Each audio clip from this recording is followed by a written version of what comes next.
சுவாசத்திற்கு பொறுப்பான தசை நார்கள் சுருங்கி விரிய மறுத்தன. நாங்களும் விட்டு கொடுக்கவில்லை.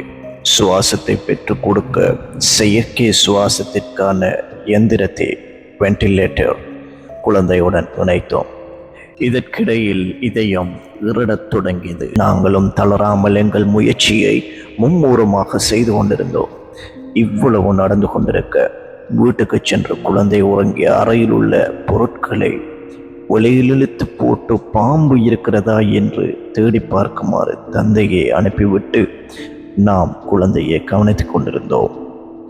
ஓர் உயிர் வாழ வேண்டுமா மரணிக்க வேண்டுமா என தீர்மானிப்பது அல்லாஹ்வின் கையில் இருக்கிறது.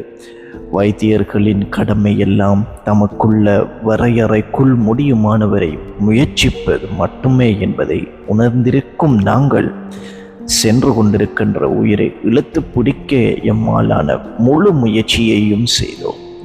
ஆனால் அல்லாஹ்வின் முடிவு அந்த உயிரை எங்களுக்கு விட்டு கொடுப்பதாக இல்லை. அல்லாஹ் அந்த உயிரை மீண்டும் எடுத்துக்கொண்டான். இன்னா லில்லாஹி வ இன்னா இலைஹி ராஜிஊன். எங்களால் என்னதான் செய்ய முடியும்?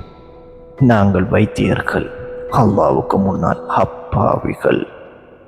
அந்த 3 வயது வாட்ட சாட்டமான அழகிய ஆண் குழந்தையை பிரேத அறைக்குள் கொண்டு செல்லும்படி கூறிவிட்டு அவசர சிகிச்சை பிரிவின் கண்ணாடி அறையிலிருந்து வெளியே வந்தோம்.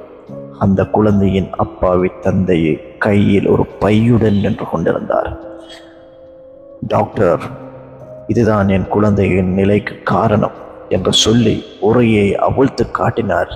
சுமார் 6 அடி நீளமான புடையன் பாம்பு அடித்து கொல்லப்பட்டு சுருண்டு கிடக்கிறது. அந்த குழந்தையோடு 2 மணி நேரம் முயற்சித்தோம். உயிரை காப்பாற்ற முடியவில்லையே என்ற கவலை என்னை உறுத்தி கொண்டே இருந்தது.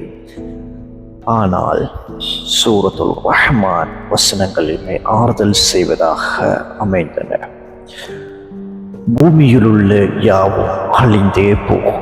மிக்க கண்ணியமும் பெருமையும் தாங்கிய உமது இறைவன் மட்டுமே அழியாது நிலைத்திருப்பான். சூரத்துல் ரஹ்மான் 26-27 வசனம்.